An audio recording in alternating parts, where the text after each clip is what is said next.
ಎಲ್ಲರಿಗೂ ನಮಸ್ಕಾರ ಸ್ನೇಹಿತರೆ. ಶಿವಂ ರಂಜನೆ ಹೋರಾಟಕ್ಕೆ ಸಿಗದ ಗೆಲುವು, ಅಮೆರಿಕ ವಿರುದ್ಧ ಸೋಲಿನ ಸೇಡು ತೀರಿಸಿಕೊಂಡ ಪಾಕಿಸ್ತಾನ. ಪಂದ್ಯ ಸೋತ ಬಳಿಕ ಯುಎಸ್ಎ ನಾಯಕ ಹೇಳಿದ್ದನ್ನ ಕೇಳಿದ್ರೆ ನೀವು ಕೂಡ ಶಾಕ್ ಆಗ್ತೀರಾ. ಇನ್ನು ಪಾಕಿಸ್ತಾನದ ಬಗ್ಗೆ ಮಾಡಿದರು ಆರೋಪ ಯುಎಸ್ಎ ನಾಯಕ. ಅಷ್ಟಕ್ಕೂ ಪಂದ್ಯದಲ್ಲಿ ಆಗಿದ್ದೇನಂತ ತಿಳ್ಕೊಂಬರೋಣ ಬನ್ನಿ. ಅದಕ್ಕಿಂತ ಮುಂಚೆ ನೀವೇನಾದರೂ ಚಾನಲ್ಗೆ ಸಬ್ಸ್ಕ್ರೈಬ್ ಮಾಡ್ಕೊಳ್ಳೋದು ಹಾಗೆ ನೋಡ್ತಿದ್ರೆ ಸಬ್ಸ್ಕ್ರೈಬ್ ಮಾಡ್ಕೊಂಡು ಬೆಲ್ ಐಕಾನ್ ಅನ್ನ ಆಲ್ ಇಟ್ಕೊಳ್ಳಿ. ಹಾಗೆ ಮರಿದೆ ವಿಡಿಯೋಗೊಂದು ಲೈಕ್ ಕೊಡೋದನ್ನ ಕೂಡ ಮರಿಬೇಡಿ. ಇನ್ನು ಅಮೆರಿಕ ವಿರುದ್ಧ ಪಾಕಿಸ್ತಾನ 2024ರ T20 ವಿಶ್ವಕಪ್ ನಲ್ಲಿ ಸೋಲಿಗೆ ಸೇಡು ತೀರಿಸಿಕೊಂಡಿದೆ ಅಂತಾನೆ ಹೇಳ್ಬೋದು. ಇನ್ನು ಪಾಕಿಸ್ತಾನದ ಸ್ಪಿನ್ನರ್ಗಳು ಎರಡನೇ ಇನ್ನಿಂಗ್ಸ್ ನಲ್ಲಿ ಉತ್ತಮವಾಗಿ ಬೌಲಿಂಗ್ ಮಾಡಿದರು. ಸಯೀದ್ ಜಾದವ್, ಫರ್ಹಾನ್ ಮತ್ತು ಬಾಬರ್ ಅಜಮ್ ಉತ್ತಮವಾಗಿ ಬ್ಯಾಟಿಂಗ್ ಮಾಡಿದರು. ಇದರ ಹೊರತಾಗಿ ತಮ್ಮ ಬೌಲಿಂಗ್ ಶೈಲಿಯಿಂದ ಸುದ್ದಿಯಲ್ಲಿರುವ ಉಸ್ಮಾನ್ ತಾರಿಕ್ 3 ವಿಕೆಟ್ಗಳನ್ನು ಕಬಳಿಸಿದರು. ಇನ್ನು ಈ ಪಂದ್ಯದಲ್ಲಿ ಅಮೆರಿಕ ತಂಡ ವೇಗದ ಬೌಲರ್ ಆದಂತಹ ವ್ಯಾನ್ ಸ್ಕೆಲ್ವೈಕ್ ಅವರು ಬಂದ್ಬಿಟ್ಟು 4 ವಿಕೆಟ್ಗಳನ್ನು ಪಡೆಯುವ ಮೂಲಕ ಅತ್ಯುತ್ತಮ ಬೌಲಿಂಗ್ ಕೂಡ ಮಾಡಿದರು ಯುಎಸ್ಎ ಪರ. ಇನ್ನು ಪಾಕಿಸ್ತಾನವು ಮತ್ತು ಅಮೆರಿಕ ನಡುವಿನ ಪಂದ್ಯವು ಕೊಲಂಬೋದಲ್ಲಿ ನಡೆಯಿತು. ಇನ್ನು ಈ ಪಂದ್ಯದಲ್ಲಿ ಮೊದಲು ಬ್ಯಾಟ್ ಮಾಡಿದ ಪಾಕಿಸ್ತಾನ 190 ರನ್ ಆದ್ರೆ ಗಳಿಸಿತು. ಇನ್ನು ಅಮೆರಿಕ ಪರ ಶುಭಂ ರಂಜನೆ ಅರ್ಧಶತಕ ಬಾರಿಸಿ ಮಿಂಚಿದರು. ಇನ್ನು ಪಾಕ್ ಉತ್ತಮ ಆರಂಭ. ಹೌದು ಸ್ನೇಹಿತರೆ, ನಾಯಕ ಸಲ್ಮಾನ್ ಅಲಿ ಆಗ ಕೂಡ 3 ಎಸೆತಗಳಲ್ಲಿ 1 ರನ್ ಗಳಿಸಿ ನಿರ್ಗಮಿಸಿದರು. ಇನ್ನು 56 ರನ್ ಗಳಿಸಿ 2 ವಿಕೆಟ್ಗಳನ್ನು ಕಳೆದುಕೊಂಡಿದ್ದ ಪಾಕಿಸ್ತಾನ ತಂಡವನ್ನು ಸಯೀದ್ ಜಾದವ್, ಫರ್ಹಾನ್ ಮತ್ತು ಬಾಬರ್ ಅಜಮ್ ಅವರು ಉಳಿಸಿಕೊಂಡರಂತಾನೆ ಹೇಳ್ಬೋದು.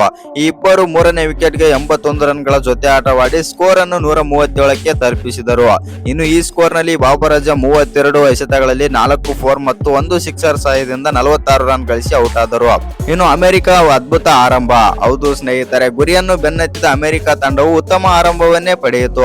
ಆಂಡ್ರಿಸ್ ಗೌಸ್ ಮತ್ತು ಜಹಾಂಗೀರ್ ಮೊದಲನೇ ವಿಕೆಟ್ಗೆ 42 ರನ್ಗಳ ಜೊತೆ ಆಟ ನೀಡಿದರು. ಇನ್ನು ಈ ಜೊತೆ ಆಟ ಆಂಡ್ರಿಸ್ ಔಟ್ ಆಗುವುದರೊಂದಿಗೆ ಕೊನೆಗೊಂಡಿತು ಅಂತಾನೆ ಹೇಳ್ಬೋದು. ನಂತರ ನಾಯಕ ಮೋನಂಗ್ ಪಾಟೀಲ್ 3 ರನ್ ಗಳಿಸಿ ನಂತರ ನಿರ್ಗಮಿಸಿದರು. ಜಹಾಂಗೀರ್ ಉತ್ತಮ ಬ್ಯಾಟಿಂಗ್ ಮಾಡುತ್ತಿದ್ದರು, ಆದರೆ ಅರ್ಧಶತಕ ತಲುಪಲು ಸಾಧ್ಯವಾಗಲಿಲ್ಲ.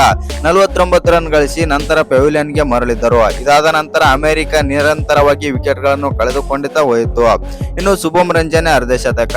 ಶುಭಂ ರಂಜನೆ ಒಂದು ತುದಿಯಲ್ಲಿ ಹಿಡಿತ ಸಾಧಿಸಿ ಅರ್ಧಶತಕ ಗಳಿಸಿದರು, ಆದರೆ ಅವರು ಕೂಡ ಅಂತಿಮವಾಗಿ ಔಟ್ ಆದರು. ಶುಭಂ ಅವರು ಬಂದ್ಬಿಟ್ಟು 30 ಬಾಲ್ಗಳಲ್ಲಿ 3 4 ಮತ್ತು 3 ಸಿಕ್ಸರ್ ಗಳನ್ನು ಒಳಗೊಂಡಂತೆ 51 ರನ್ ಗಳಿಸಿ ಔಟ್ ಆದರು. ಇನ್ನು ಈ ಪಂದ್ಯದಲ್ಲಿ ಪಾಕಿಸ್ತಾನ ವಿರುದ್ಧ ಅಮೆರಿಕ ತಂಡ 32 ರನ್ಗಳಿಂದ ಸೋತ ಬಳಿಕ ಅಮೆರಿಕದ ನಾಯಕ ಆಗಿರುವಂತಹ ಮೋನಂಗ್ ಪಾಟೀಲ್ ಅವರು ಅಚ್ಚರಿಯ ಹೇಳಿಕೆ ಆದ್ರೆ ಕೊಟ್ಟಿದ್ದಾರೆ ಅಂತಾನೆ ಹೇಳ್ಬೋದು. ಹೌದು ಸ್ನೇಹಿತರೆ, ನಾವು ಈ ಪಂದ್ಯದಲ್ಲಿ ಗೆಲ್ಲಲು ಅಷ್ಟು ಸುಲಭವಾಗಿರಲಿಲ್ಲ. ಏಕೆಂದರೆ ಪಾಕಿಸ್ತಾನದ ಬೌಲರ್ ಆ ರೀತಿ ಬೌಲು ಮಾಡಿದರಿಂದ ನಮ್ಗೆ ತುಂಬಾನೇ ಕಷ್ಟ ಆಯಿತು. ಇನ್ನು ಈ ಪಂದ್ಯದಲ್ಲಿ ಆ ಬೌಲರ್ ಏನಾದ್ರು ಆ ರೀತಿ ಬೌಲಿಂಗ್ ಮಾಡದೆ ಹೋಗಿದ್ದಿದ್ರೆ ನಾವು ಈ ಪಂದ್ಯದಲ್ಲಿ ಹಿಡಿತವನ್ನು ಸಾಧಿಸುತ್ತಿದ್ದೆವು ಮತ್ತು ಈ ಪಂದ್ಯವನ್ನು ನಾವು ಗೆದ್ದುಕೊಳ್ಳುತ್ತಿದ್ದೆವು. ಏಕೆಂದರೆ ಆ ಬೌಲಿಂಗ್ ನಲ್ಲಿ ನಮಗೆ ಆಡಲು ತುಂಬಾನೇ ಕಷ್ಟವಾಯಿತು. ಆ ಥ್ರೋ ಬಾಲ್ ಮಾಡಿದಂಗೆ ಮಾಡುತ್ತಾನೆ ಮತ್ತು ಆ ರೀತಿ ಬೌಲಿಂಗ್ ಮಾಡುವುದರಿಂದ ನಾವು ಯಾವ ತರ ಅಂತ ಆಡಬೇಕು. ಮತ್ತು ಇನ್ನು ಉಸ್ಮಾನ್ ತಾರಿಕ್ ಅವರು ಈ ಪಂದ್ಯದಲ್ಲಿ ಹಿಡಿತವನ್ನಾದರೆ ನಮ್ಮ ಮೇಲೆ ಸಾಧಿಸುತ್ತಾರೆ ಮತ್ತು ತಮ್ಮ ಬೌಲಿಂಗ್ ಮೇಲೆ ನಮ್ಮ ಬ್ಯಾಟರ್ಸ್ ಗಳನ್ನು ದಂಡಿಸುತ್ತಾರೆ ಮತ್ತು ಆ ರೀತಿ ಬೌಲಿಂಗ್ ಮಾಡುವುದು ನಮಗೆ ತುಂಬಾನೇ ಕಷ್ಟ ಆಯಿತು ಆಡುವುದಕ್ಕೆ. ಈ ರೀತಿ ಬೌಲಿಂಗ್ ನಾನು ನೋಡೇ ಇರಲಿಲ್ಲ. ಆ ಕಾರಣದಿಂದಾಗಿ ನಮಗೆ ತುಂಬಾನೇ ಕಷ್ಟ ಆಯಿತು. ಇದು ಬೌಲಿಂಗ್ ಅಲ್ಲ, ಥ್ರೋ ಬಾಲ್ ರೀತಿ ಆದರೆ ಬೌಲ್ ಆದರೆ ಮಾಡ್ತಾ ಇದ್ದಾರೆ. ICC ಅವರೇ ಇದನ್ನು ಸ್ವಲ್ಪ ಪರಿಶೀಲಿಸಿ ಎಂದು ಅಮೆರಿಕದ ನಾಯಕ ಮೋನಂಗ್ ಪಾಟೀಲ್ ಆದರೆ ಹೇಳಿದ್ದಾರೆ. ಇಲ್ಲಿ ಒಂದೇನಂತಂದ್ರೆ ತಾರಿಕ್ ಅವರು ಬಂದ್ಬಿಟ್ಟು ಥ್ರೋ ಬಾಲ್ ಮಾಡಿದಂಗೆ ಮಾಡ್ತಾ ಇದ್ರ ಅಂತಾನೆ ಹೇಳ್ಬೋದು.